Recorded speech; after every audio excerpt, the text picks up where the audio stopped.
Hey everybody, welcome to the Spacey Award-winning Power Hour of Love. I'm Charboil and this is... El Bandito. Oh man, and tonight we have a very special guest with us. We got Big Bill from the Horror Mafia Podcast. How's it going tonight, Bill? Hey, good to be here. What's up, paisans? Oh man, we got Big Bill here all the way down from Bangor, Maine. That's right. Not banger. No. Not banger. Not Bangor. Gore, like horror. Yes. Now, what would you say, Big Bill? Do you think Bangor is like a horror icon within the United States? Well, that was the reason I had moved there, but upon moving there, I found out, no, it is not. So it's a lot scarier in ads than it is in person. Yeah, there's far fewer horror fans, as I found out. That's surprising because you live only like a few blocks from Stephen King, right? Yes, sir. Oh, man. Oh, man. Well, have you ever run into the master of horror out there? I sure have. I saw the movie It at his premiere with him there, as well as he did a book called Hearts in Suspension. Nice. Oh, man. Oh, man. So now we know he writes a lot of his stories about Bangor, but he also has his own, like, kind of like almost like Lovecraft-inspired towns that are strictly to the Stephen King universe. Yeah, Derry is Bangor in his Okay. universe, and he's got Castle Rock, he's got Jerusalem's Lot. There you go. Now, you guys definitely don't want to go there unless you want to get, like, bit on the neck by some really nasty vampire characters. Definitely check out that Salem's Lot. But, man, you're coming to us from the Horror Mafia Podcast. Now, I know a few months ago, man, we were partying with you guys. We had the whole gang on there, Donnie, Baby Joey, Tanya, definitely big ups. I see some of you guys down there in the comments, man. Definitely thank you so much for joining us tonight. Oh, my brother's here. Oh, yeah, man. They're down over here, man. They're jumping in, checking it out, seeing what's going on here at the Power Hour of Love. What's up, guys? Oh, man, if you guys haven't checked it out yet, man, definitely join up with our Legion of Love group. You can see all kinds of wild adventures that we get into. Just, last week I wasn't here. Mr. Fusion was filling my seat, but I was out there fear and loving in Las Vegas, having a great time doing a bunch of crazy stuff that only was exclusive to the Legion of Love fans. So if you guys want to check that out, be sure to join our group on there. Absolutely, guys. And we're part of the Horror Mafia Podcast group as well because they have all sorts of great updates about not only what they're doing, what they're reviewing, the latest movies that they've checked out, but also a lot of awesome insider information when it comes to horror movies. You guys seem to really tabulate quite a community there and get a lot of information going. So why don't you tell all the listeners we have just what exactly is the Horror Mafia Podcast? We're a bunch of Italian friends who got together to do a podcast about horror movies, which we all love, and we have some special guests and also the occasional recipe or two. Well, that sounds like a mix for an awesome evening. Oh, yeah. Yeah, I would say it sounds like a recipe for a good show. You know it, man. You know it. Don't be surprised if you see a couple of mob movies thrown in the mix as well. There you go. Now, you were telling us a little bit earlier that you actually had a special guest on with you guys very recently. So who was that? Yes. His name is Korando Mitsutake, I think his name was. He was the director of Karate Kill as well as Gun Woman. Very big cult hits in the U.S. and Japan. Really good exploitation, grindhouse-style horror action movies. So what's your favorite type of horror movie? Do you like the big mainstream ones then, or do you really like these grindhouse ones better? I personally like the old slasher movies that are done with no budget whatsoever. Oh, man. Tanya's out there, man. She says, I'm not Italian, LOL. Hey, if she's on the show, she's Italian.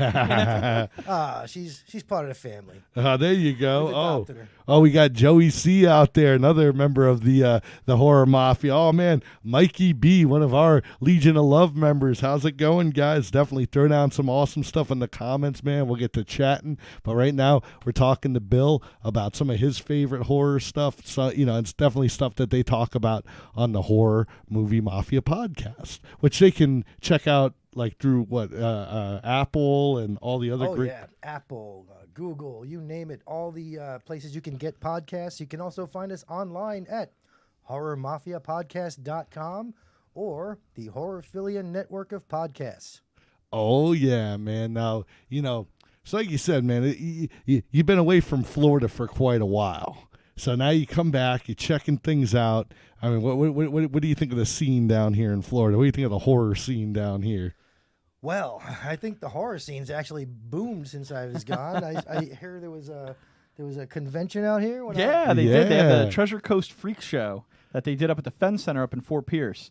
And that was pretty wild, man. We had a good time up there, but I don't think they did it again this year, did they, Bull? Unfortunately, not. I don't think it gathered enough popularity. But also, I think one of the things I would say is that the timing was something I think I would have done a little closer to the fall season. They kind of did it in like March. Yeah, it was in March, which is a little weird for horror stuff, but.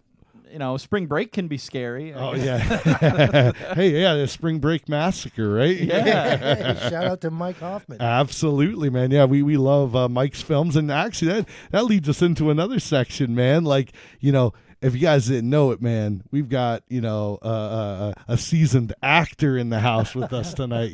While El Bandito and I have jumped into some, little cameo roles in some films before, Bill here has actually starred in some awesome, local. I mean, they're local productions, but like I watched it on Netflix, so Yes. It's like, it's legit stuff, man. So, why don't you tell us a little bit about some of the films you've been in? Oh gosh, well I started off as you know with like Tim Ritter and Joel D. Winecoop. Oh, man. Yeah. Throw up some love for Joel. Gotta throw Joel some love right there. There's the Joel love.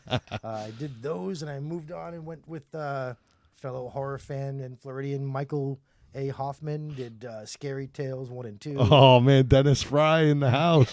Mr. Longfellow. Did a couple more movies with him like Girls Gone Dead. Oh, there you go, man. Yeah. There you go. Jerry the King Lawler That was was a in good that one. one. That was a good one. I like Nico McBrain from Iron Maiden. These are people you guys all know. You should be checking out these films. Then I moved to Maine in 2008 and I met up with a guy named Damien Zygote and he put me in his movie called Amish Devil. Wow. Oh, there you go. So look at that, man. While Bill may have left the Sunshine State, he didn't leave the acting here because he's keeping it going up there in Scary Maine. Well, it was there in Maine and on Amish Devil where I had met the effects guy. If you've ever if you're familiar with the show called Face Off, Yeah. if you've ever seen season 1, his name is Tom Devlin. He was the guy who almost won. Oh, nice. Okay, He okay. was the second place winner of that show. He's done movies like everything from Daredevil to Club Dread. Oh, yeah. Yeah. That was the guys who Broken do... Lizard, Yeah, yeah. Broken Yes, Lizard. he You got did, it. The Puppet Master movies, like everything. He's a great guy. He's one of my close friends. And then from there, I met Shane Grant, who happened to be making movies. So I did 2 movies with him called Sleep Eater, where I was the star, and then the sequel, Sleep Eaters, which I am also in. That's awesome. And oh, man, Bill, we've got some questions coming in here for you, man. Our good buddy Frederico, he wants to know, what's your opinion of Dead Alive? Oh, Fred, you know me well. That's probably one of my most favorite movies of the 90s. I think old-style Peter Jackson is the best style Peter Jackson. That's before he was making Hobbiton and all that other stuff. That's when he was more like, I need as much blood as I can get into this house. No, I know it was a little more mainstream, but The Frighteners is fantastic. Oh, I totally yeah. so agree. good, Crispin Glover playing like the... No, was that Crispin Glover? Who is that? Nope, you're thinking No, of that's, Jeffrey Combs. Yes, Jeffrey Combs. yeah. Oh, It's how the could Reanimator, How man. could I do that? Oh my gosh, yeah. But no, that great film. Lots of fun. Michael J. Fox and just crazy stuff. Also, some of your fellow Pisons are asking, will Dennis Fry return? And this has been a question on my lips for years. Are we going to see a Scary Tales 3? Well, there is actually a script I have of Oh, man. Scary Tales 3, The Revenge of Dennis Fry. Oh man, I always thought it would be funny if you had a sequel to one of the stories in the first film. It was like, I still can't find nobody, so you're still like Still in invisible. limbo. Yeah. No, this one's going to be totally different if it ever gets made. I mean, this is written back in the early 2000s, and I was originally going to have a scene where I rap, and I have with me my backup girl singers called the Fry Girls. The Fry Girls, I dig it. I dig it. And if you're ever familiar with those old Inspector Clouseau, Peter Sellers movies with the Oh, pink yeah, band? yeah, Sure. yeah. Well, do you remember the one where he kept trying to get into the castle, like go over the moat? I think so. I think it sounds familiar. Well, in this one, the guy who was supposed to be Longfellow was really Don Doler, or Don. Was it Don Doler? His name, Don. I don't remember. Is that's where you guys got the names from, right? The whole Yes, Mr. from- Longfellow. Yes, Okay, yeah. Dennis Fry, Mr. It was Longfellow. like, hello, Mr. Longfellow. That whole, yeah. Well, at the end of 2, the guy who got mistaken for Longfellow is in an institution, and I'm trying to break into the institution to kill him, Yeah. even though it's not really Mr. Longfellow. And if you guys don't know, Mr. Longfellow, Joel D. Winecoop, our awesome buddy, does such a great job. Now, what's it like working with Joel? There's nothing like working with Joel. That dude is one of the coolest cats on earth, I swear.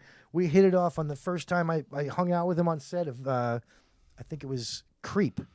And we just sat around laughing about Star Trek jokes and episodes of other shows. And, okay, time for your scene, Joel. And then he gets into character. Hey, boy. So this guy is great on and off the set. He's one of my closest friends. Shout out to Joel. Much Definitely. love. More love. Yeah. Give Joel some more love. We'll give Joel some more love, and I want a beer down here for me, too. Okay. Yeah. Then we will toast. Big to- Bill came prepared. I think he saw the show last week and was like, "Oh, we do beer stuff on here? Oh yeah." We're gonna do a toast to Joel D. Right There over we here. go. To There you go. There you Joel. go. Absolutely, man. We had a great time with him last month at the Space Coast Comic-Con. Absolutely, and I think I have like hands down the best first time meeting Joel story. Uh-oh. This is pretty good. So, Boyle has introduced me to him through his films and stuff like this, and he wants to talk about him on the Power Hour during our Convention Mania segment earlier this year. So we talk about Joel. Someone actually sends him our video. Joel sees it. He goes nuts for it. He loves it. He sends us a bunch of comments. We're like, wow, we're so honored that he took the time to check out our humble podcast, So, Boyle tells me, I want to get an interview with him when we go down there, when we go up to the Daytona Beach Comic-Con, man. Want to get an interview with him. This guy's so cool. So I said, yeah, dude, let's totally do it. So we walk into the convention, right? We get our press badges. We're right there by the front door about to walk in, and there's Joel. And he's talking to a guy, and I'm like, oh, man, I've been to enough cons to know how these celebrity guys get. So I'm like, let me let him finish this conversation, and I'm going to keep doing what I'm doing. So I just kind of mosey by. And Joel's like, hey, what's this guy doing? Just going to walk by? And I'm going to say hi? He grabs me. He gives me a hug. I've never met this guy before. And he's hugging me. And I'm like, this guy is so nice. Like, Little do you know, behind his back, he's Mr. Longfellow. No, absolutely, man. What a great guy. We had a great time with him there.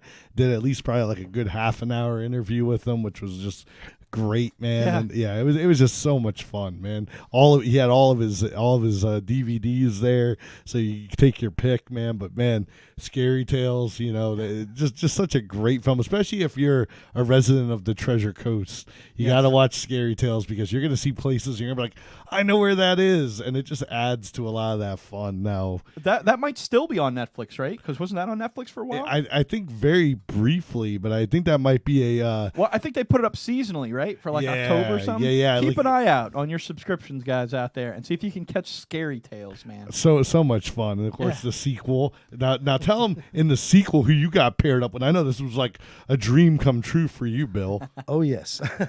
The sequel, I was lucky to be co-starring with Felissa Rose from Sleepaway Camp. Oh Nice. man, The original Sleepaway Camp. yes, Yeah. yes. Now, I mean, if you guys have never seen Sleepaway Camp, do yourself a favor this Halloween season and go check it out because you think you've seen it all when it comes to summer camp movies. But you haven't seen it all just yet. And don't go Wikipediaing it. Come on. Don't ruin the surprise. Now, look, a bunch of the Legion of Love fans out there want to know where they can get a copy of Scary Tales Oh, if man. they can't find it on Netflix. Didn't Joel have some? I'm pretty sure Joel said that he bought every copy from Mike. So I believe you're going to have to get in contact with Joel Weinkoop, or being that this is coming from the Legion of Love, we will reach out to Joel, and maybe we even will be able to do a giveaway before the end of the month. We should do that, yes. For Scary Tales 1 and 2. Oh. So you guys will get the double feature. So on Halloween, you can watch Big Bill right here play Dennis Fry and just get into all kinds of crazy situations. And I get to make out with Felissa Rose and do the whole popcorn bucket hole joke. There's that epic shower scene. And a few epic shower scenes, yes. Yeah. With Bill. Oh, yeah. No, it's so much fun. No, we will definitely reach out to Wine Coop, and we'll find out for you guys, and we'll see if we can score ourselves a copy for a contest before the end of the month. So absolutely. Yeah. So, Bill, you tell us, what's your favorite horror movie of all time? There are many excellent horror movies, but I got to say, favorite is the one I keep watching over and over. Doesn't mean it's the best movie, but it's the one I cannot get tired of, right? You got it. Hands down, Dawn of the Dead, 1978. Oh, nice. George A. Romero, man, just classic, Now, can you explain very briefly Dawn of the Dead and then the Return of the Living Dead? Like, those were made, like, Night of the Living Dead were made by two dudes, right? We got George Romero, and who was the other cat? John Russo. So they made Night of the Living Dead, right? And I thought this was so cool that they went off. I don't know if you know this, Bandito. It was really neat. They go off and they can create their own series. Like they weren't like, no, this is mine. You can't just have it. Like, one guy went off and did Return of the Living Dead, and then George did Dawn first, right? Like, yeah, well, it was actually a lawsuit that was in the process for a long time. Really? Oh yeah. Man, I thought they were just cool about it. No, what happened was they were fighting over the use of the rights of the name to make other movies. Sure. Okay. So the judge said, you know what, this is ridiculous. I'm going to give George the rights to the words dead, so you can make Dawn of the Dead, Day of the Dead. Okay. And Russo is going to get Living Dead.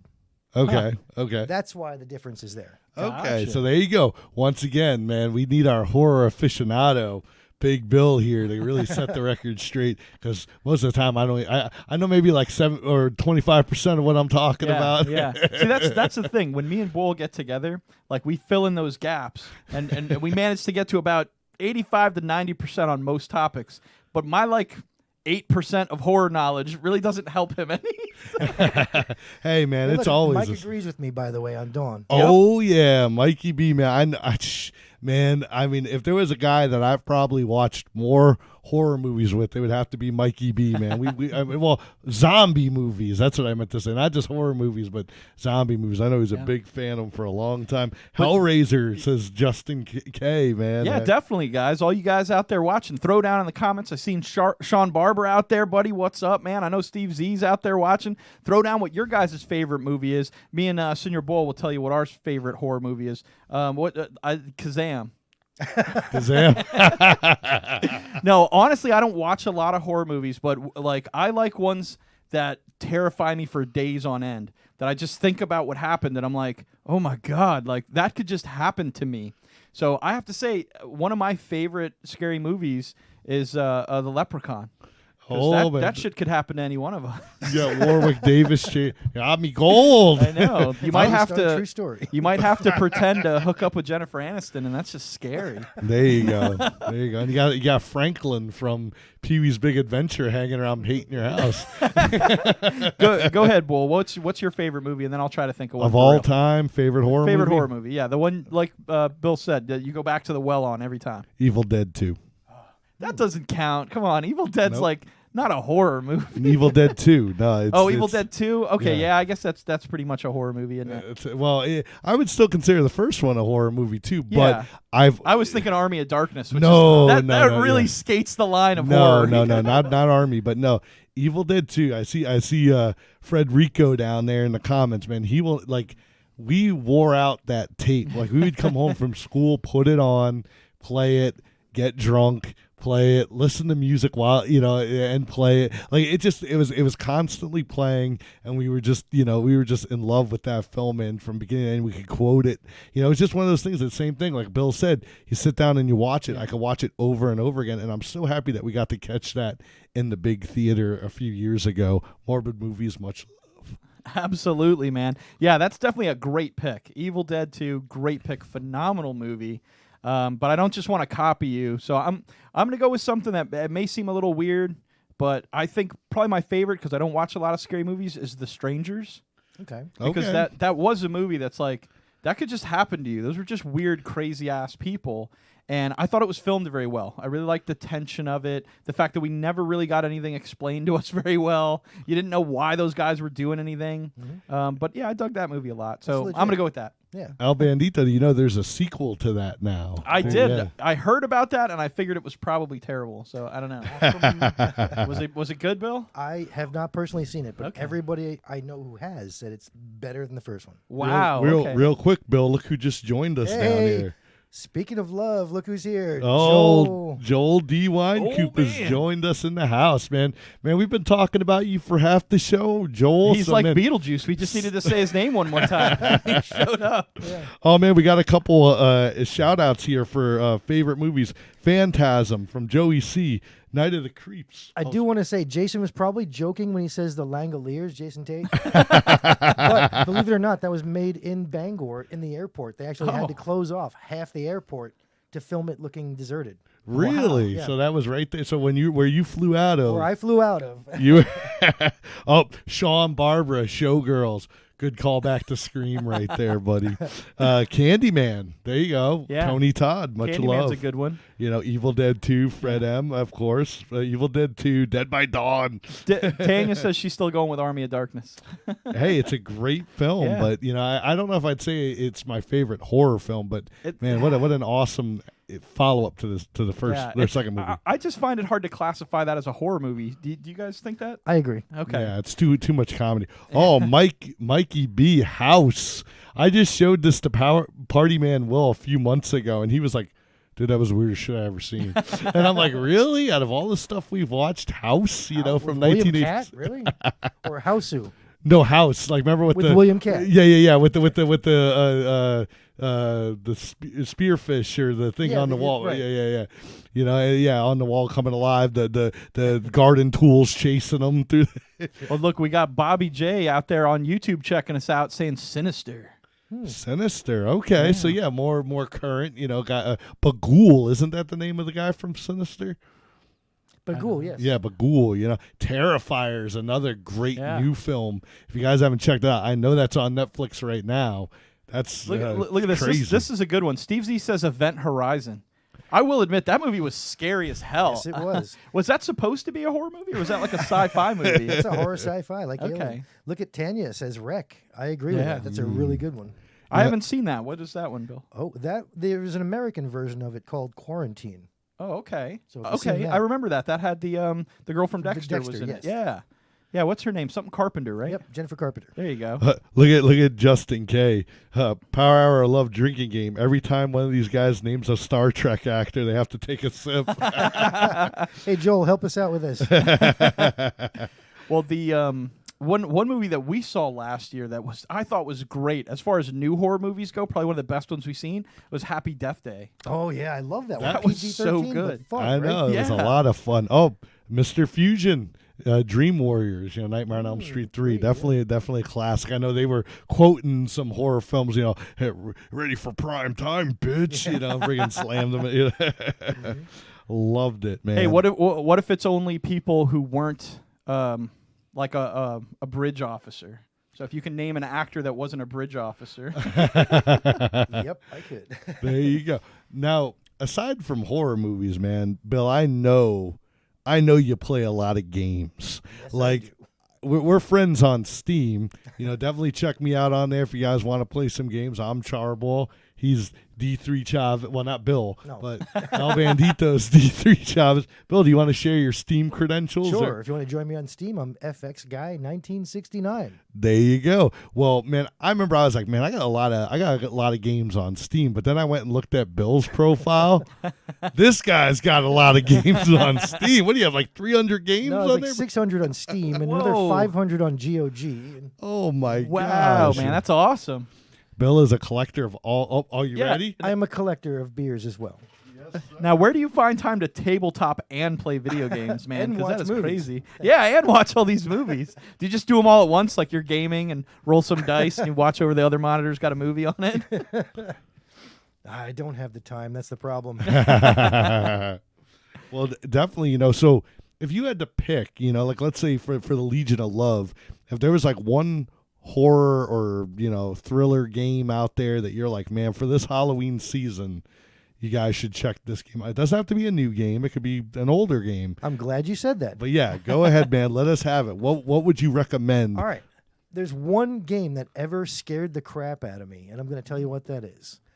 It's an oldie. You can find it on GOG. It's called System Shock 2. Ooh, okay. And you start off, it's a sci-fi-ish game at first. You're on a spaceship. Yeah. And you find out everyone's dead or dying or a zombie, and you got to find out what's going on. And immediately the sense of dread is impeccable. And it's kind of like an RPG at first because you get to choose what kind of school you went to become what class, and you could level up by doing and giving yourself bionic powers. But scariest game I've ever played from the sounds. Next to maybe Alien Isolation. Great game. I played through that one too, man. You want to talk about, that game really puts some fear. You see the aliens fighting predators and stuff. You're like, I ain't so tough, man. That one alien, man, he make you run the whole time. And you hear it around the corner, and you have to go that way. Yep, and you have the little thing that tells you the little motion. Yep. So basically the same kind of game. Man, so, like you said, System Shock 2. Now, BioShock is kind of, in a sense, a spiritual successor to the System Shock games, but different story, but kind of that same first-person kind of deal, right? That's correct. Cool. Oh, wait, not BioShock, though. I think you're thinking of, what's the one where you're on the ship and the zombies? Dead Space? Dead Space. Oh, okay. I knew it was one of those, like, that kind of got revived, but they didn't have the same name. Right, or the license, but yeah. Yes. Oh, and it looks like Mr. Winecoop has said that he believes he is the only one that has copies of Scary Tales 1 and 2. So, yes, Legion of Love, El Bandito and I will be reaching out to Joel Winecoop to see if we can, get one of those copies to give away for a special prize towards the end of the month. So it's really out of print. Only Joel has copies. Absolutely. Okay. Oh, look at that. Mrs. Winecoop has joined us as well. Nice. Hey, Kathy. drive-by hi. Absolutely. We had such a fun time watching some of their. We were sitting with the actors and actress stars of the film, and we got to watch it with that. That's very special for us. Hold on, we got to throw Kathy some love too, right? Do it. Throw her some love. Oh, she just went drive-by hi. That's awesome. But let us not dissuade you guys to get in touch with Joel himself and try to, purchase yourself a copy of Scary Tales as well. If you're interested in doing that, by all means, do that. But yeah, we're going to try to get a copy to give away on the show too, just for funsies. You know it, man. You know it. Oh, and Mr. Winecoop just said Resident Evil. When that first, that really literally changed the game. Yeah. I know we had Alone in the Dark before that. Yeah. I know there was a couple things here and there. But man, Resident Evil, that first game, woo. But if I had to throw down a pick, I would say a game that I had so much fun with. It's kind of like an open sandbox. Great homage to horror is Lakeview Cabin. Oh, yes. I've got that trilogy as well. I know. It's one we've talked about a lot here on the show. And most of the time they're doing like a sale. You can get it for like $2 or $3 on Steam. Well worth it for any horror fan. That would be my suggestion to check out. Yeah, I'm such a total sissy, man. Like those scary games, they creep me out. So the scariest game I played on the regular was the Friday the 13th game, right? And I'll tell you guys a cool story about that. So I'm actually in the studio playing the game one time. I've got this fluorescent bulb in here, so I'm playing. And man, the minute Jason bashes through a door right there in the cabin that I'm in, that bulb just blows. Boom, right in my room. Scared the piss out of me, man. But wasn't half as bad as playing Resident Evil 7's demo thing that we did. Like, Senior Bull made me do it live on the air, so he turned off all the lights, and I had my headphones on. As we used to only do audio, so it's just the audio. It's pitch black in here. And I have these giant headset that's like sound dampening, so I can't hear the actual room I'm in, just the creepy shit in the game. And I'm like, I don't like this. What's going on? I don't like this. Now, the Resident Evil 7 was a great return to real horror stuff. Oh, I see a lot of love throwing down here for Silent Hill, another great game series that came out. Yeah, that's definitely super creepy. But back in the day, the first Resident Evil absolutely was the scariest game we could play as kids, man. That thing was That was scary. That was right in my generation where like that came out and just you'd do something stupid like, oh, I'm going to just walk out the front door and leave. Then that dog would jump at you. Oh, scare the hell out of you, man. Just everything about that game was weird and creepy. Oh, yeah, man. I mean, it wasn't like Haunted House on the Atari, you know? That was terrifying. Just Bats. little eyes. But yeah, absolutely, man. Well, hey, thank you. You know, like Bill said, if you guys want to check it out, GOG.com. If you can't find it on Steam, always check GOG because sometimes they have games that you can't, you know, older games that you can't just, you know, pop the CD in and play. But yeah, System Shock 2. So that's Bill C's suggestion for you guys to check out for the Halloween season. Mm-hmm. All right, man, I think it's about time we jump into some PoDunk news. But on the flip side to some PoDunk news, we're going to be playing a cool game with Bill where he's going to tell us if he thinks something is fact, fiction, or if he's on the fence about it. So don't miss out on that one. Guys, it's about the Halloween franchise. So you do not want to miss it. So let's roll into some news and get through that real quick. You got it, Senior Boy.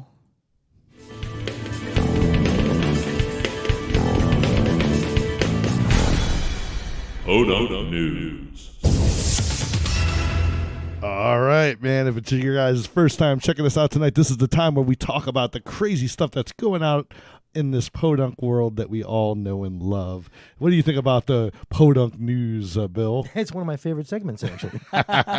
We love it. Look, I like Jason T says, remember when you had to be 18 to rent the original Resident Evil from like Hollywood Video or Blockbuster or something? Hollywood Video.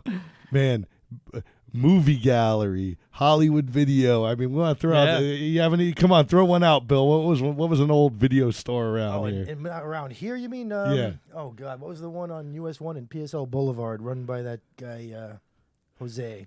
Oh man, I don't know. I know in Fort Pierce they had like a Superstore. Oh, Superstore Video News. Superstore Video, yeah. No, Superstore Video News. That's what it was. I think that's where you could get Scary Tales. 99-cent all film. Very cool, man.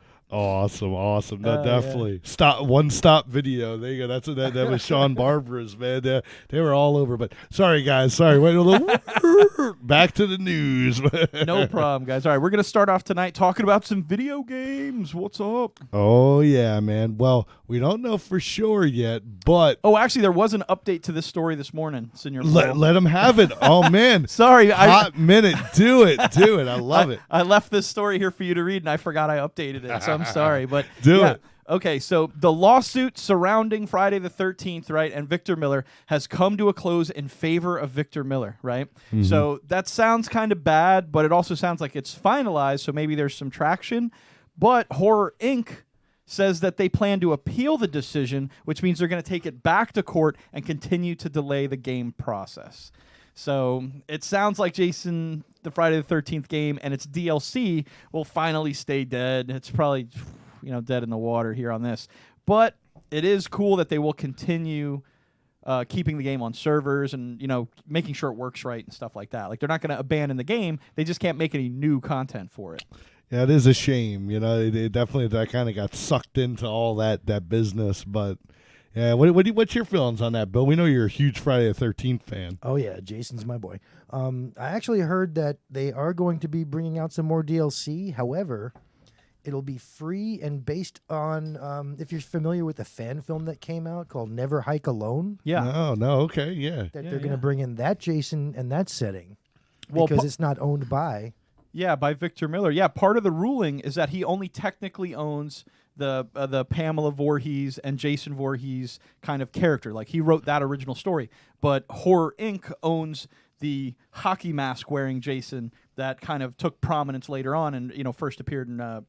Friday the 13th Part 3 and stuff like that. So it seems like there's some leeway that they could continue to make a character of that likeness, but it kind of seems like they'd have to exit the Pamela Voorhees stuff that plays such a big part of the game. But hopefully you're right. Hopefully they can add something to it as far as some independent stuff that was wholly written and owned by someone else. Yeah, fan film. Yeah, so that's pretty awesome. This goes perfect timing. Steve Z, another one of our video game lovers that, he did an awesome job in our Name That Game tournament. He just said that if you're a PlayStation Plus member, you can actually get Friday the 13th for free this month. Yep. Really? Yeah. Yep, all month on PS4. And I went and paid for it on PC. Hey, it man. was worth it. Yeah, you gotta support Gun Media, man. Those guys did an awesome job. All right. Hey, speaking of Steve Z, man, we got a great story here to tell you guys about, man. If you were kind of saddened by the loss of Toys R Us, don't feel too bad because it looks like Toys R Us is going to return this November in the form of Jeffrey's Toy Box, right? Now, what Jeffrey's Toy Box is it's a store within a store concept, right? So it's basically a section of a store that's going to get carved out and dedicated to Toys R Us and Toys R Us brands, because a lot of people know that they make a lot of their own toys that they sold in stores. So a lot of their brand names have disappeared with the company going bankrupt. But things like Journey Girls and Fastlane, True Heroes, and even the Imaginarium stuff will be making a comeback in Jeffrey's Toy Box, right? So it says they're initially partnering with a prominent Midwest retailer, but they're not announcing who yet. And I kind of have a feeling I know why they're not announcing who yet. Because it turns out, if people didn't know, a while back, Toys R Us brands were bought out by a hedge fund, right? So, these it was 2 hedge funds, but they actually bought out the company, and those lenders are the ones who pushed Toys R Us into liquidation rather than a restructure. So basically, these guys flushed out the company, gutted it, fired everybody, but gifted themselves the name, the brand, and all of the licensed stuff that they have. So that is going to allow them to kind of create a new business that still features the same name and the same products. So they're kind of, utilizing the brand with totally not supporting anyone that helped build it up, So kind of not cool. I mean, I think we've all seen a lot of movies where they're like, oh yeah, I bought this company, put it in a merger and laid off 1 million people. That's literally what these people did. They really did that. And it sucks. There's 33,000 people that they put out of work throughout the country and stuff. And there's been a lot of weird stuff going on with this revelation that Jeffrey's Toy Box may be making this return. Part of the thing has to do with the fact that they unveiled this at the Fall Toy Preview in Dallas, right? So what they did was Resurrection. They sent the mascot Jeffrey in costume down there with a couple of Toys R Us executives, to go around and try to get people jazzed about this idea of them rebranding and coming back, right?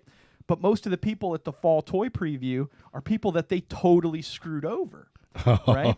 Because their bankruptcy does say that they have to pay back the companies that they owe literally millions of dollars to, but they only have to pay them 22 cents per dollar.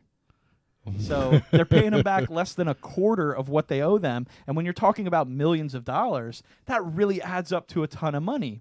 So a lot of the folks in the toy industry who lost these millions of dollars, right, they don't want anything to do with any kind of new Toys R Us brand, especially considering it's still owned by these hedge fund managers, right? When they had the opportunity to sell it to other toy makers who had the ability to restructure it, keep the people employed, and keep the brand alive. But basically, they're gutting it to try to make a super ton of money. Sometimes dead is better. I swear I was about to go. Give me a high five for that. Oh, man. Wow, man. So I was waiting for the moment. Sorry, I jumped all over Bill. I was like, ha, ha, ha. Dead is better. I like Justin K's comment right in there. Yeah, the dead should stay dead. There you go. Zombie TRS, man. Well, if you guys don't know, this is kind of an important story to me. There's a little bit more I'm going to tell you guys about it, mostly because I used to work at Toys R Us. This was my first real job that I had. So this is little Jip me back in the day, stocking shelves right there in Jensen Beach, man. Oh, man, look at that. I know. I was out there with Steve Z. Me and him used to work there together in the electronics department, the R zone, as they called it, where we sold electronics and mostly goofed around. But it was super fun, right? But yeah, so I have a pretty big stake in what's going on with Toys R Us because I know a lot of people who were still employed there, people who had been there for a decade or so since I worked there, who lost their jobs over this, and it kind of really sucks, So MCA Entertainment is a huge toy industry company, right? Their chief executive, Isaac Laren, right? He tried to buy Toys R Us, like I mentioned earlier, and to try to bail it out, help these people keep their jobs and everything like that, right? So he's one of the people who was at the toy preview in Dallas, And he's like, I will absolutely not work with these people.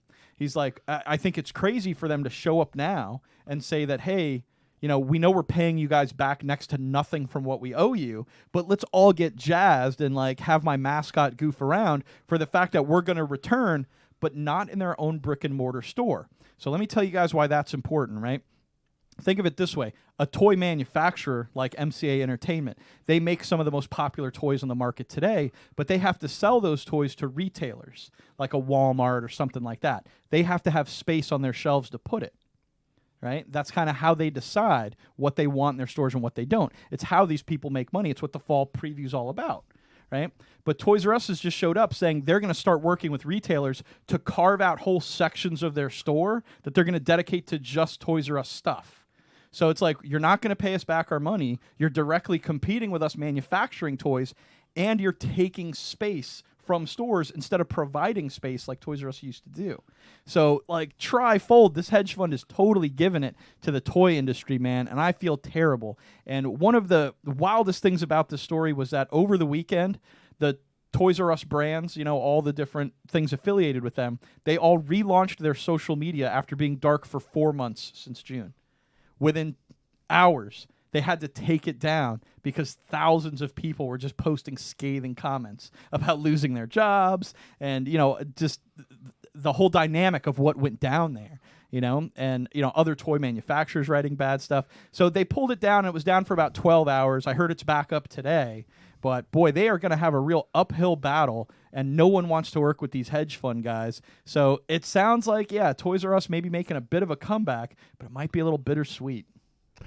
We'll have to see where it goes. All I know is when everybody was like, get to Toys R Us, they're doing all these sales. I'm like, I'm partially one of the reasons they went out of business because now I order everything online, and you know, and I just felt like a heel if I'm going to run over. Don't feel bad about that. What did I say? They manufactured 75% of the toys they stocked in their own shelves. They could have brought the price down a little bit.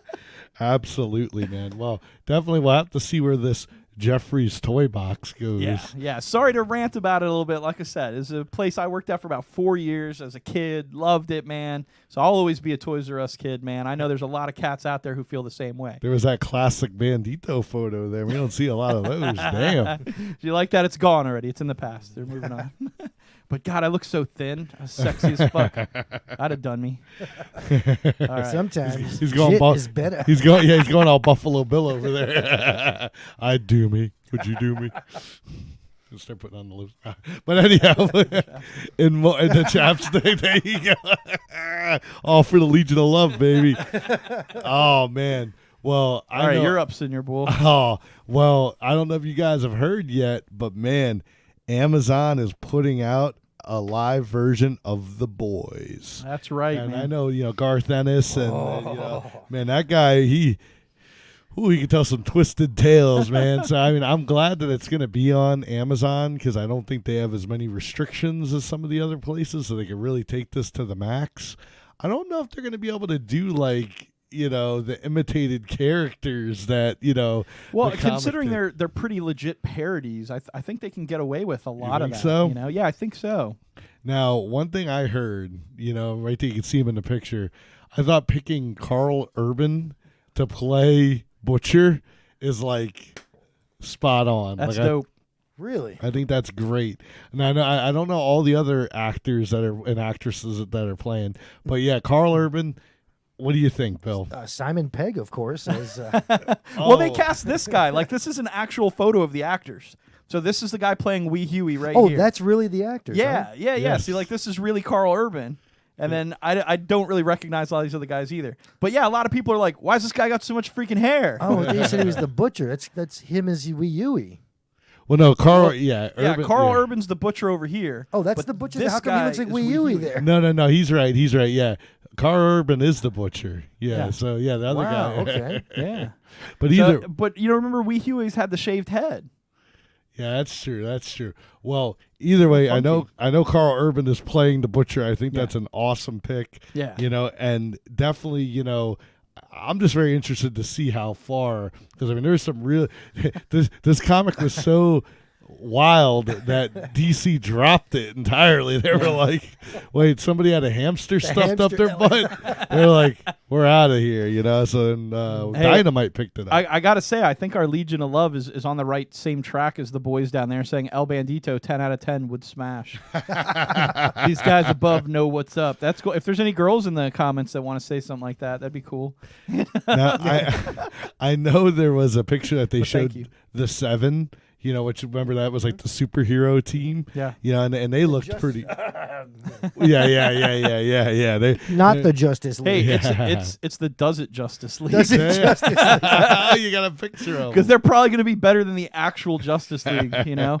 But yeah, like honestly, the Batman stuff that they did, the Batman parody stuff, totally turned me off from the comic. Like it just weirded me out to the point that I was like, nope. It was like dirty, right? it was. It made you feel weird. I was like, I love it. That whole thing about being like, don't look him in the eye, don't look him in the eye. Batman and Robin with No, dude, I couldn't handle it, man. Well, if you guys haven't checked it out, you can definitely go on up to Big Dog Comics and see our buddy Captain Joel. That's honestly where I got reintroduced to Bill, was That's up right. at Captain Joel's. But man, he has all the boys' graphic novels. If you guys want to get get caught up before the show comes out on Amazon. They might want to grab it now before it jacks up in price. Yeah, Oh, yeah, yeah. absolutely. Once the show comes out. I'm wicked stoked because I have the original comics. So Me I'm too. like, Oh, yeah. they're hitting eBay in another month. Those DC ones, not that graphic Yeah. novel. Like No, you Yeah, read. yeah. They did issues 1 through 6, and then the rest of them they did over at Then the Dynamite. I think. gerbil. Yeah, the gerbil incident happened. You know. Awesome. So we'll have to see how it goes. we'll see how it goes, man. I love the cast though. They, like you said, they look great. So they look like more legit superheroes than a lot of the superheroes we get. So. What's next, El Bandito? Oh, man. All right. I've added, man. My favorite story of the night. I hope Wait, you guys can't talk about Oktoberfest without a new some beer. beers. I'm still working on mine. I'm slow. Oh, come on. Hey, thank you. Absolutely. Well, a lot of you guys who caught last week's episode, you'll know that Mr. Fusion and I celebrated Oktoberfest here on the show by trying a bunch of exotic beers. So it was a lot of fun. Thank you guys for joining us. I know Mr. Fusion had a great time. We talked a little bit about possibly going out to Port St. Lucie's own Oktoberfest right here in our backyard. We ended up not being able to work it out. We couldn't make it to the event. But as it turns out, we're kind of glad we didn't go because it was a little bit embarrassing for Port St. Lucie. So let me tell you guys a little bit about what went down here. See, what happened, right? And this is all reported from the TC Palm. I'm going to give them some credit on this because this is like the most legit story we ever read on here. So I'm going to try not to mess it up, right? So at least one German citizen visiting from Frankfurt, Germany, discovered that there was an old East German flag hung upside down at Saturday's event, right? So I'm going to show you guys here. Yeah, eastbound and upside down. He's bound upside down. But here's the flag here that was actually hung. This is a photo from the event. Here's how the flag should look, of course, with the black bar at the top, right? Now, okay, honest mistake, a little bit of Googling, and you probably could have got by this, and it wasn't so bad of a act. But let's keep in mind that this is an East German flag. So this flag hasn't been used since 1990 after the reunification of Germany. So it's kind of like, hey, this is tipping your cap back to some of those old World War II wounds. So a little bit sad, and it's okay. All it really was they removed the crest. The modern day German flag looks like this. So, I mean, come on, it's not terribly, terribly different. I see how you could get confused, but it does seem like there's some fact checking that kind of needs to go down over at the German American Club who kind of hosted the event, and I don't mean to call anybody out, right? But this situation probably would have made the news as a funny little tidbit, okay? But they actually went on to actually play the German national anthem later during the event, but they actually played the Nazi version of the German national anthem. So apparently they asked a musician to perform both or set up both, and they didn't realize there was multiple versions of it. But like I said, it seems like if there's one thing you should super cross your T's and dot your I's on, it's representing German history, because there's a lot of stuff there we probably want to tiptoe around a little bit just to be respectful to the German people. Sure. So honestly, when this song is played, it's seen as shocking, disturbing, and disrespectful to German people. A lot of Americans probably wouldn't notice the difference at all. What part did they notice it when they were like, "Ich bin mein Führer, we love you, mein Führer"? Well, what's funny is they say the actual German anthem just used to be longer. So it's technically kind of the same song, but they had added a bunch of verses to it that were very nationalist and everything. Yeah. And those verses had all got cut back out because they're like, no, we don't want to deal with that. But it still seems like, again, let's check these things a little bit. Good old Port St. Lucie, man. I figured Bill was going to be like, oh, yeah. I always see him be like, you got to love Florida. I always see you posting stuff, be like, yep, there you go. This does not surprise me. All right. Now, next month when they do the Korean festival. We love you, Kim Jong-un.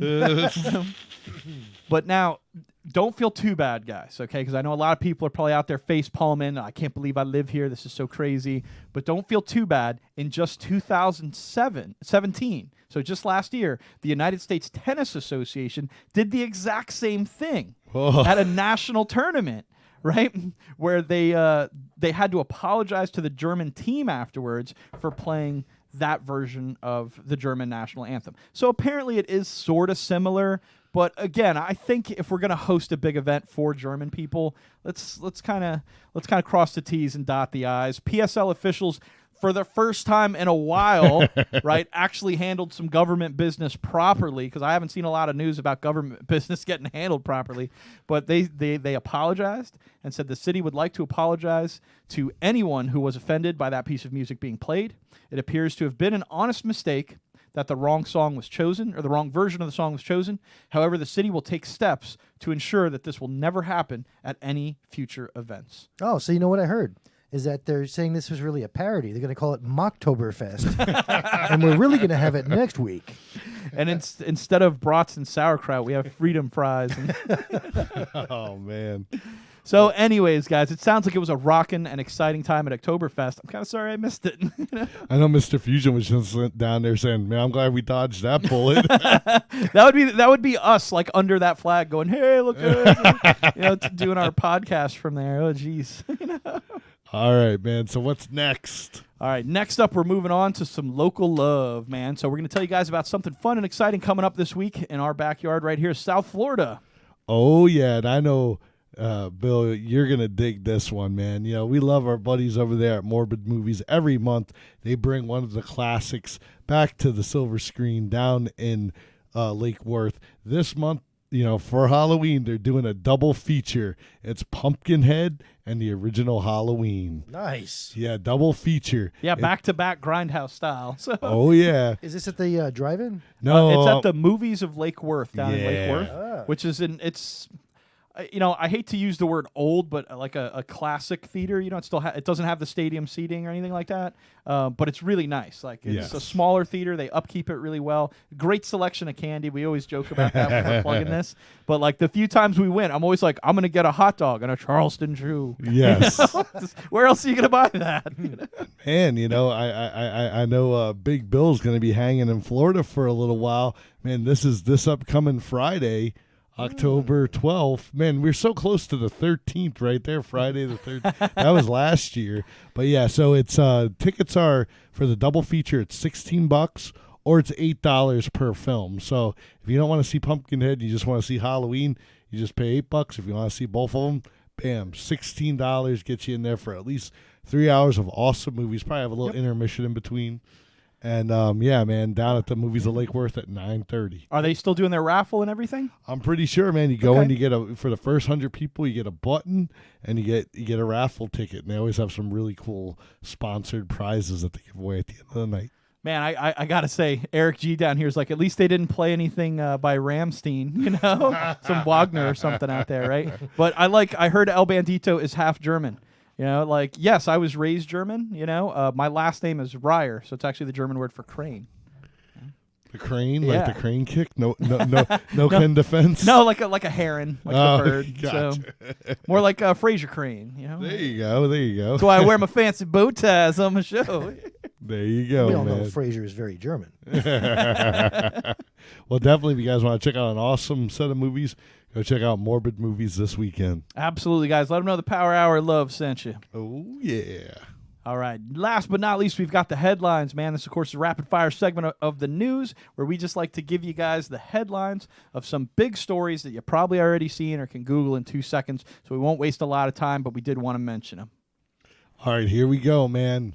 Very sad news. You know, the Walking Dead star, Scott Wilson, who played Herschel in season 2 through 4, has died at the age of 76. What do you think about this, Bill? Horrible. I loved him in Behind the Mask, The Rise of Leslie Vernon. Oh, yeah. Yeah, he was in that, And I man. never got to meet the guy. Oh man, he seemed like definitely a cool cat. You know, definitely. I like this portrayal of the comic character. What do you think, El Bandito? Oh, yeah, definitely a huge loss. You know, a great actor, a fine gentleman who would show up to, like, the Walker Stalker cons. You know, you don't see a lot of older, seasoned actors still going to kind of events sometimes. So it's nice to see him really get out there, mix it up with people, and it always seemed like he was having a lot of fun. You know it, man. Yeah, it's really sad to see his passing, but it's great to know his legacy will live on through all of his works and his film work, and especially through The Walking Dead, where he had such an iconic, lovable character. So we're going to throw him some love out there for Scott Wilson. All right, Scott. Oh yeah. Now I know last night the new season debuted, and at the very end of the show they did like a little cue card for him. You know, it said, you know, in memory of. So I won't give any more spoilers than that. Yeah. But I know a couple people were complaining that I guess on the Talking Dead after show nobody mentioned him, but I guess they were told Yeah, probably not to. Yeah. They want to keep it kind of, you know, Yeah. they want their ratings and all that stuff. But anyhow, yes, much love to Scott Wilson. Rest in peace. All right, next up, Capcom has announced a live-action Mega Man movie. Tell them what it's about, Senior Bull. Oh, man. Well, you know, I've been a Mega Man fan for a long time. And I know it just recently celebrated its 30th anniversary. And, yeah, it looks like, now after all this time, they're going to go and make a movie based. And I know what everyone's thinking. Hey, whenever they do a comic or a video game movie, it usually sucks. Yes, Blood Rain. Super Mario Brothers. I always thought they should Mortal do Kombat. They should do a Metroid movie. I think that would be awesome. Like That you would know, be pretty cool. Like almost like, but Mega Man, it's going to be a partnership with 20th Century Fox, which I guess would kind of almost be in that Disney umbrella now. Yeah. And the production team behind Planet of the Apes. So, I mean, those guys are definitely used to making some really awesome. Is that this effects. new thing of Planet of the Apes? Yeah. The, Okay. You know, the newer one. It's not like Tim Burton's Planet of the Apes crew or nothing, right? No, it's not the 70s one either. You Okay. know? But were you ever a Mega Man fan, Bill? Actually, I was, and even more so is my son. He was Mega Man last year for Halloween. That's awesome, man. Who's his favorite robot master? No, he likes Mega Man. Oh, just the man. Oh, okay, he's like, yeah, I'll destroy all those other Oh, things. yeah. I like the Protana Man. That's my favorite. There you go, man. Actually, my son jokes that his favorite is Hard Man. Oh, nice. And he chuckles. You know, he's 12. There you go. Hey, no, that's great, man. Yeah, there's so many wild ones. Well, yeah, that should be pretty exciting, man. It should be cool to see what's up. I would go watch a movie if James Franco played Mega Man. That's fine. There you go. He's Planet of the Apes, right? Oh, Mikey B said, "We boil." Hey, Uwe, I love Uwe Bowl. Oh, yeah. Oh, jeez. That was the guy who did Blood Rain. Yes. Yes, he was. I was going to mention it. Yep, Yeah, House of the Dead. Hey, at least Christina, what is her name? Christina Loken? Yes. Yeah, she was all naked in that movie. That was pretty cool. There you go. Gotta take your wins where you can get them, right? Totally. All right, so Star Trek is getting a major comic book crossover, all thanks to Q. That's right, IDW, who publishes all of the comic books for Star Trek nowadays. They plan to bring the crews of the original series, The Next Generation, Deep Space Nine, and Voyager all together in a Secret Wars style event. Wow. Okay. So, Okay. pretty cool stuff, man. Whether or not Q will don the Beyonder armor is, we don't know yet, but it sounds like it's pretty exciting. IDW just coming off the heels of the Mirror Universe tales that they've been writing. I know Senior Bull's got a couple of those comics, man. They're actually pretty bitchin'. So, kind of stoked about this story. All right, and one last thing we got here in the news. We got to talk about Venom, man, at least for a minute. Do we? So Venom breaks the October box office record with a $80 million domestic box office. Wow. The highest ever in October since the release of 2013's Gravity, which Steve Z, I love you. I haven't watched. He lent me this movie. I've had it for like 2 months. I'm so sorry. You're my bestest. I'm going to throw some love for Steve Z. Yes, I'm going to hang on to your movie. And Edge of Tomorrow. We're going to get together soon and check that out. I know. See, when we used to work at Toys R Us back in the day, we used to get these standees and stuff in for different movies when they'd have the little movies out. And like Steve Z knows I fought to get the Sandra Bullock one from Miss Congeniality, and I still have it to this day. Next time Senior Bull's out of town, she'll be my co-host over there. But getting back to Venom, right? So he breaks the box office budget with $80 million, $205 million worldwide, in just the opening weekend. So sounds like it did really good in terms of box office, but there's a big question mark in the sense that this is kind of the same thing that Justice League and Suicide Squad did, and both of those movies had a 55% drop-off in the second week of the film. So we'll have to see how that goes, considering this movie is getting pretty garbage reviews. Yeah, it's definitely been run through the ringer. We all know we like to give it our own... We do. We want to give it our own seal of stink if it stinks. I want to love it, though. I mean, it's Venom. Come on. It's got to be good. I do, but I find hardly anything redeeming out of the trailers. I mean, we've talked a bunch about Tom Hardy's kind of, I don't know what's going on face that he seems to do all the time in the trailer. All right, but about this. How about Spider-Man 3 Venom, Eddie Brock, played by Topher Grace? Yeah. Or Tom Hardy?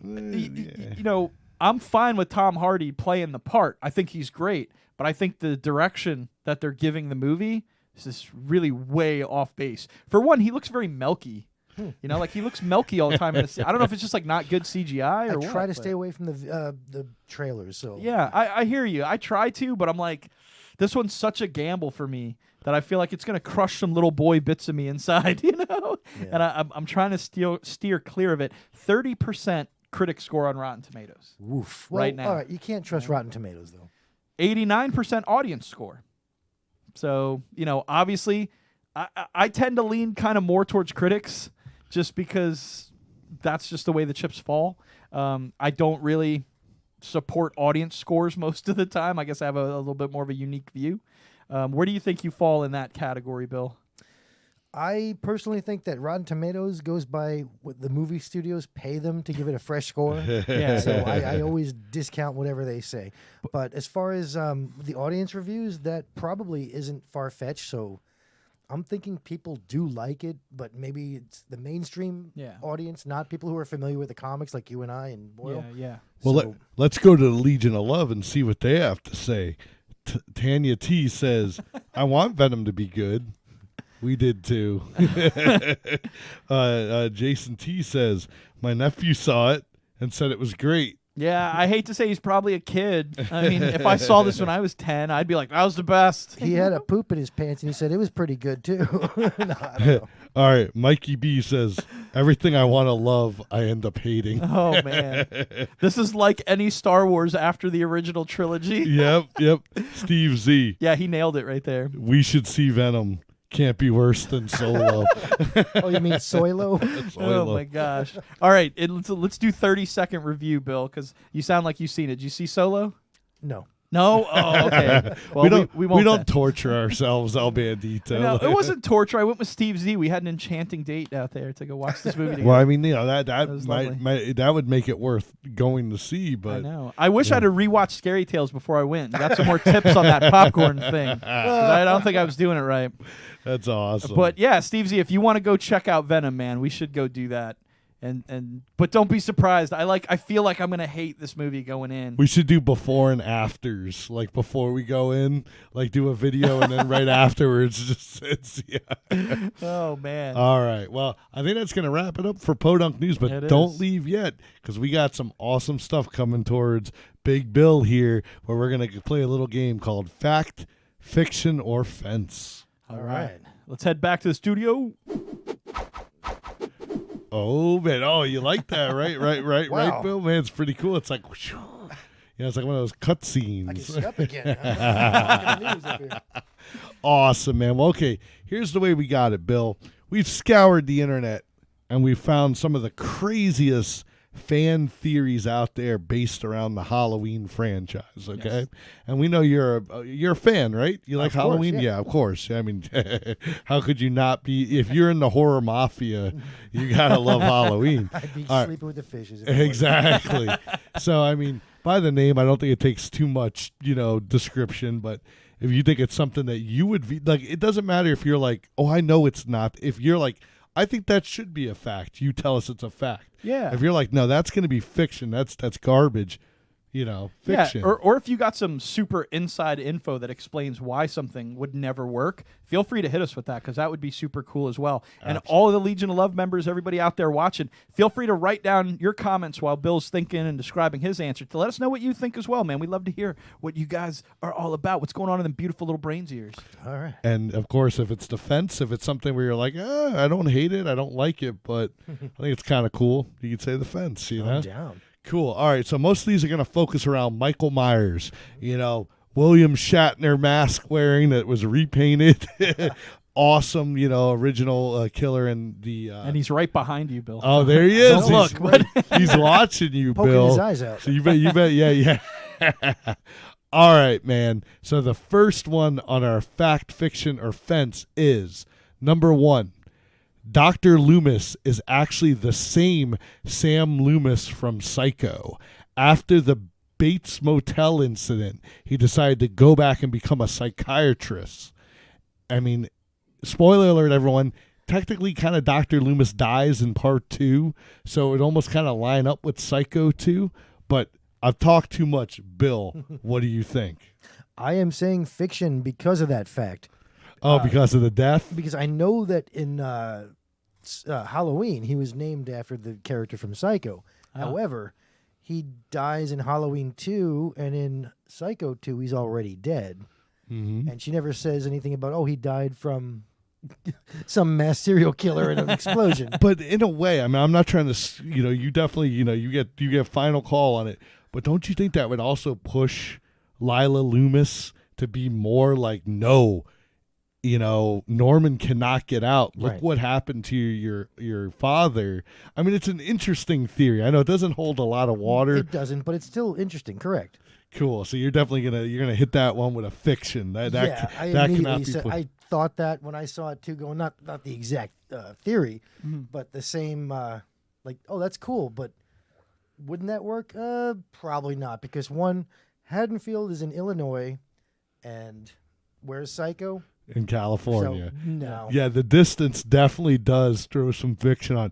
You guys let us know. I mean, you're right. I think John Carpenter's intention was that, he was just reusing the name because he was such a big fan of Psycho. An homage. But you guys let us know. What do you think? Do you think that's cool? Because, obviously Loomis is an older character, and, that could take place a lot long after Psycho. What do you think, El Bandito? I know. I'm with Tanya. Shatner. Love.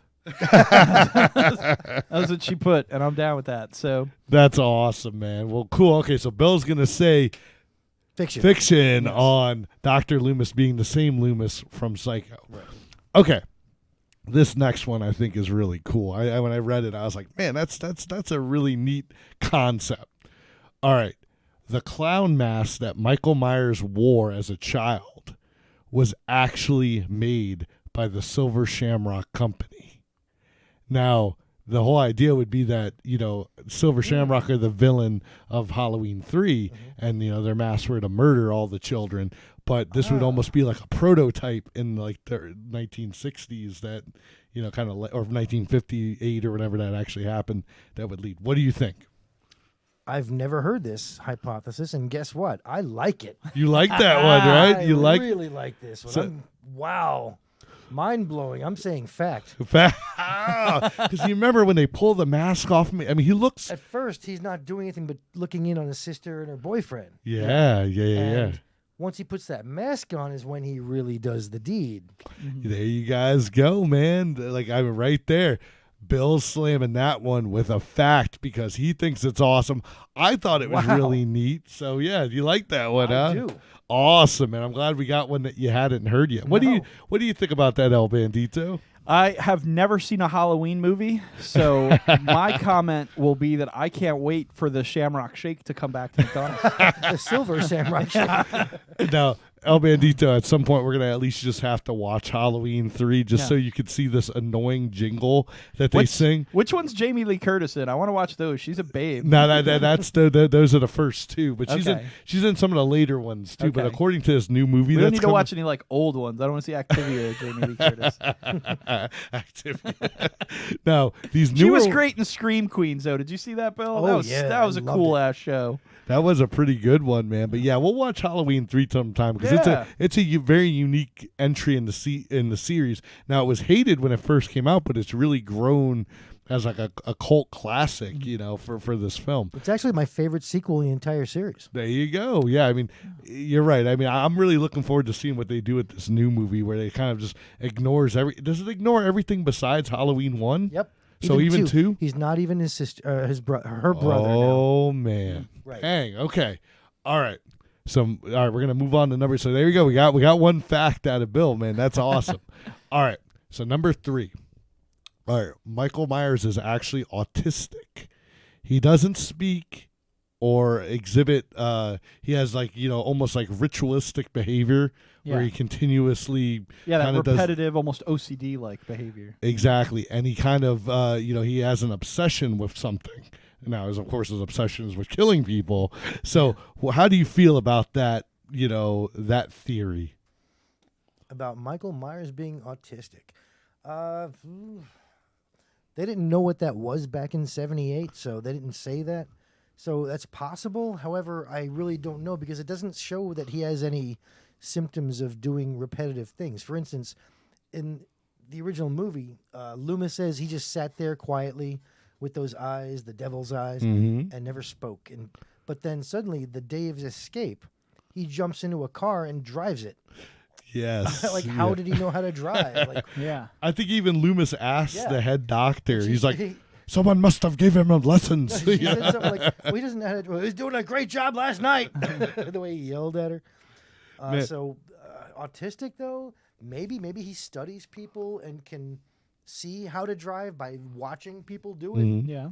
By observing at the same time, not expressing any social emotion. So I don't know whether to go to true or fact or fence on this one. Okay, you could definitely fence it if you feel if you think it's more. I'm not sure.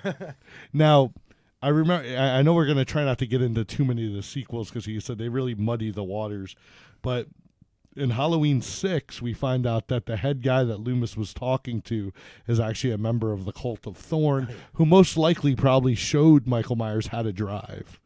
That's a good point. What do you Because, think yes, about he was the guy who was in charge of the? Yeah, he kind of sanitarium. almost manufactured Michael to Okay. be this killing machine. That's a good point. One I will give to that movie, which I I know. abhor. But yeah, so I'll give that a fact for that case. That's a really good fight. There you go. Well, that's pretty cool. And like I said, if you want to say fence, that's cool too. No. It's no bad mark. I was going to until you mentioned that part. Yeah, it's kind of cool in the sense of representation to kind of, look at Tanya's comment down there. Killer Rain, man. definitely dead. Definitely. Oh my gosh. But I think you could make a good case for any slasher flick guy to really kind of be on the spectrum somewhere, because even like a Jason Voorhees is like, what's going through this guy's head, man? Usually a spear. No, I'm just kidding. That's what he's axe or that's something. what Jason's thinking. That's what's going through someone's head. 42. Definitely 42 stab wounds. Oh my gosh. All right, number 4. So, okay, we're going with a fact on that one? I'm You going think with Michael's fact on that. awesome. Okay, number 4. This one kind of almost debates the autistic reasoning about it. Michael is actually possessed by the spirit of fear. Now, the whole thing is that there's an old Celtic spirit that would come out, that would emerge on Samhain, right? Isn't that how You it's pronounced that right. Thank you. Awesome. I was waiting for that attaboy. In part 2, they did not. Loomis says Sam Hain. Yep.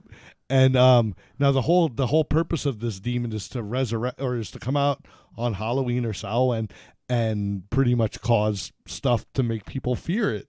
So a lot of people believe that there's like this ancient spirit that actually possesses Michael that causes him to go out and do the things that he does.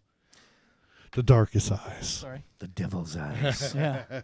But you know what? I have also got to fence this one because, not I say also, I will fence this one because the way the first film was presented, there was no rhyme or reason. There was no, just he did it because he was evil. I mean, he's the boogeyman. Yes. He is not Michael Myers. He is the shape.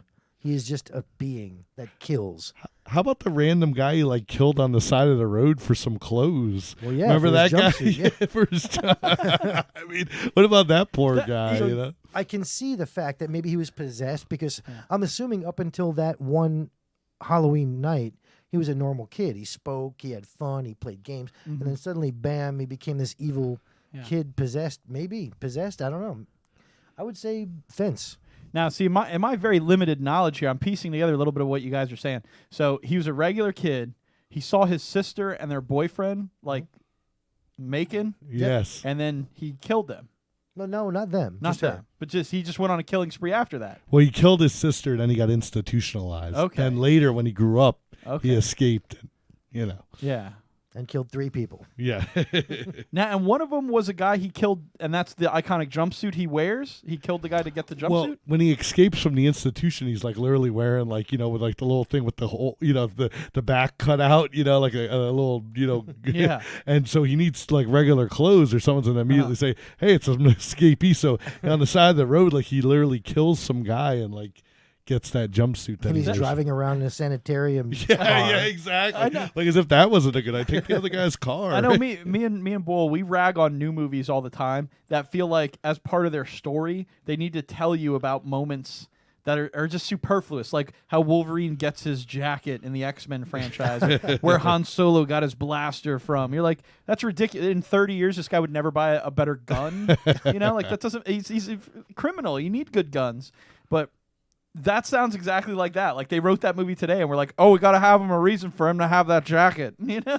Yes. No. And I mean, you know, John Carpenter. You know, it made sense in at the time. Like he's like, the guy wouldn't run around in his little, little. No, it works, but I'm saying like look at it like that in that backwards manner. Like if you hadn't seen that movie and now you're watching it today, it seems like that same thing. Oh, we do have some Legion of Love throwdown here. Maybe I had too many of these beers. Mikey B saying that fact on Michael being OCD. So he thinks it's a fiction on the possession. So so Bill, you're saying fence on the possession. Fence, yeah. Cool. Okay. And like you said, you know, we're trying to not get into too much of the sequels because we all know how crazy they get. But of course, if you bring in like the Cult of Thorn, which our good friends Justin and Nicole Jordan, also big horror fans, and they also have a horror podcast, Underground Horror Radio, much love.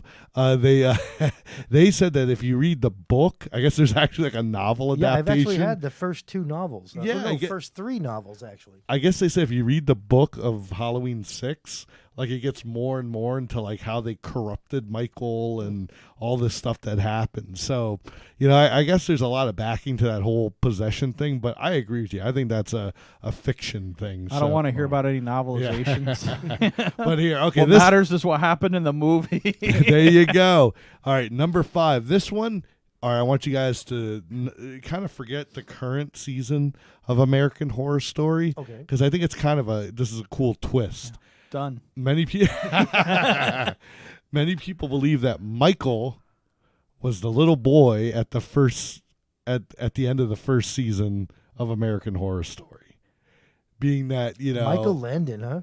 Yeah, they're just Michael saying, Langdon with a G. I'm sorry, Mike. Yes, absolutely. Not like the guy from Highway to Heaven. Yeah, no. Not Michael Landon. Michael Langdon. Because really, the only time, I mean, like I said, if you forget the current season, but you know, in the first season, all you see is, you know, Jessica Lange's character walk in and say, "Oh, Michael, what am I going to do with you?" Okay. And I guess people are like, "Oh my God, that could be Michael Myers." And like I Killed said, the babysitter, right? I know. Of course, he's like only like 4 at the time. Like, what was he, 6 or 8 when he killed his sister? Yeah. So I'm gonna be kind of like, well, why wouldn't they institutionalize him back then? I guess Jessica Lange was protective. Yeah. What do you think, though? I'm saying total fiction because Murder House took place when? Yeah.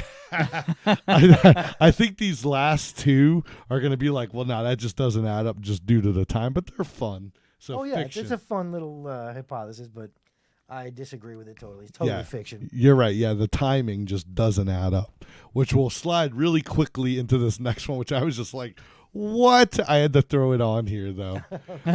Michael Myers is possessed by Charles Lee Ray as a boy. What? Did you make this one up, or did you? No, this is actually a fan theory out there. Are you saying that Chucky is Michael? Yes, that Chucky as a doll got to Michael, who knows, maybe through some crazy Brad Dourif time travel. Bill, can I take this one? Sure. Chucky can talk. Oh, all right. Already debunked. Oh, no. The person that wrote it did say that he had spent so much time in the body of the doll that when he transferred his soul, stuff got a little scrambled up. Like I said, it doesn't hold a lot of... Dude, not buying it, man. All right, so... They made, 7 Chucky movies? Yes. He never seemed to lose his capacity for thought in any ability. Or speaking, right. Yeah, and then, but, he's going to... All right. Debunked by a non-horror fan. Yeah, here. We're good. Yeah, sorry, guys. I'm going to give that one the official poops right there. I totally agree with that. That is fiction. I saved that one for the very end because it definitely was the most outrageous. Yeah, but again, let's look... I like how Bill kept going to the time thing. I'm a big time guy, right? So... Chucky had Bride of Chucky and all this stuff that came out in the 90s, and I think they were even set in the 90s. Yeah. So how does he end up? The 80s, but yeah. Yeah. How does he possess a kid in 1958 or whatever? You're also talking about a movie where this guy can possess a doll. You don't think time travel can exist in that? Michael is Chucky. Fact double confirmed. Oh man. that's Mikey B out there, but I think he's possessed by Charles Lee Ray, and we better get out of here. Oh man, it's pretty. Now. That will definitely definitely fiction on that one. Without a doubt. Awesome. Well, that will wrap it up for fact, fiction, or fence, which awesome, Bo. So glad we got a couple facts out of you. We got one fence. Yeah, exactly. Wow. No, that's great. Now, real quick before we wrap up the show, we got to just get your opinion since we're talking about Halloween. What did you feel about the Rob Zombie remake? I actually love both of them.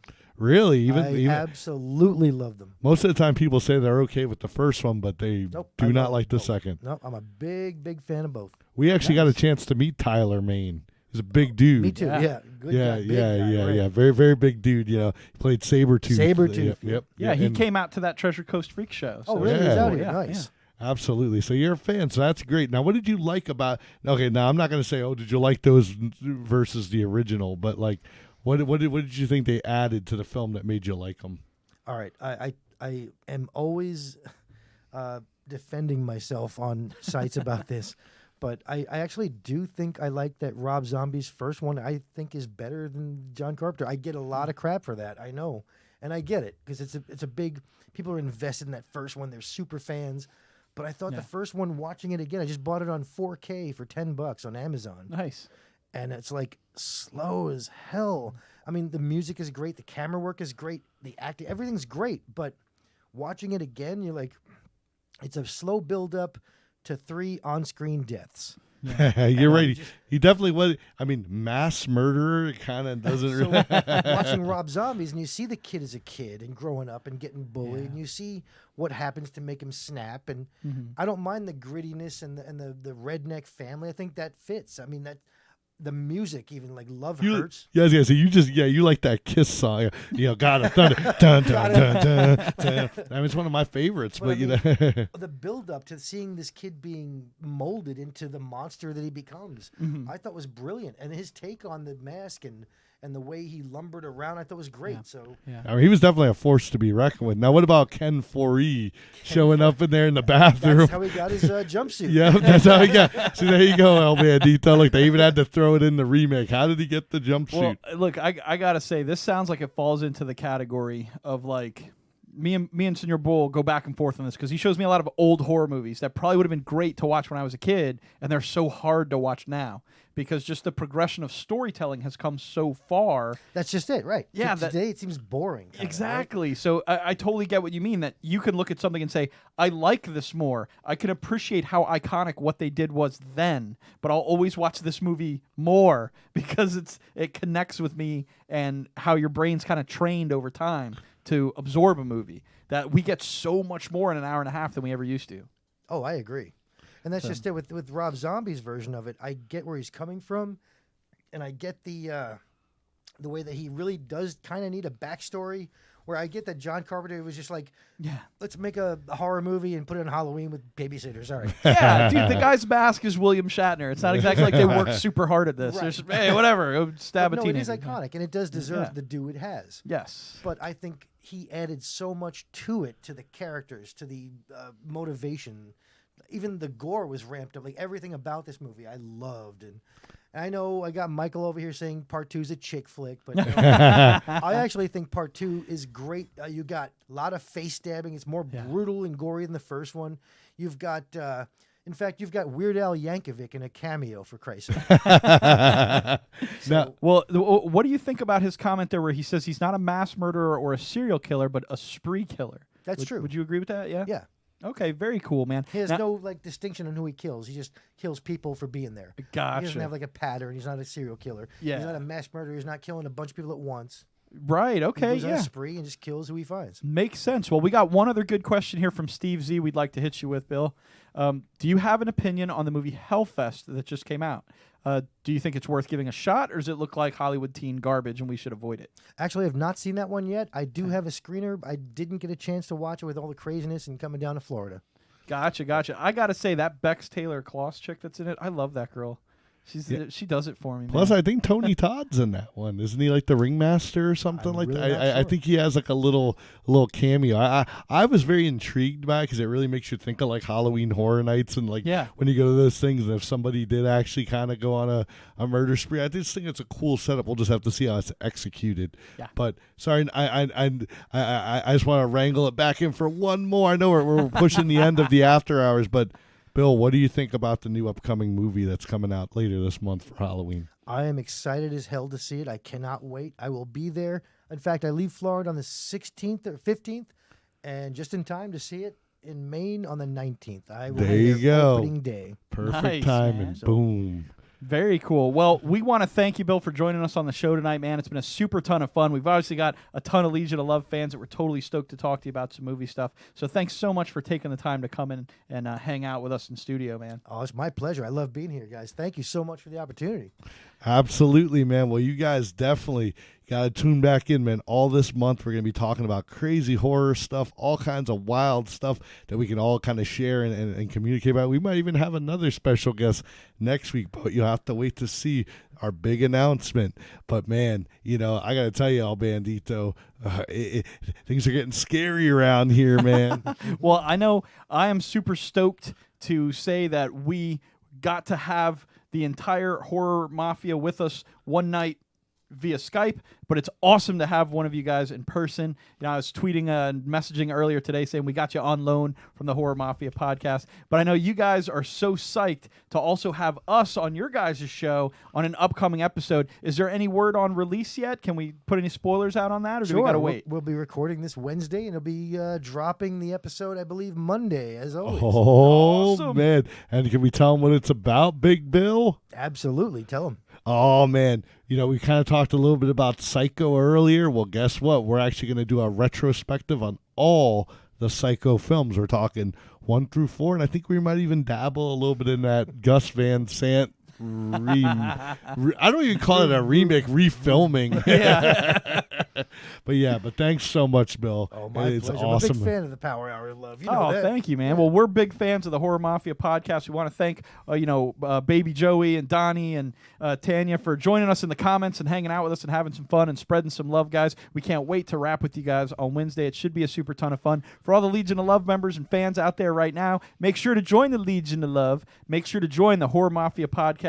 Go like their page, support their group, share some of their stuff. Check it out, man. If you love horror movies and you're kind of a movie aficionado, these are a bunch of movie experts, man, who have made films, they've been in films, they've starred in films. They know just a wealth of knowledge between the four of them, and listening to their podcast describing movies and talking about scenes and how they're put together and what their subtext is and what they mean. It's brilliant, guys. It's really something to check out. So, Bill, again, thank you so much. I can't wait to hang out with you guys on Wednesday. Let's do it.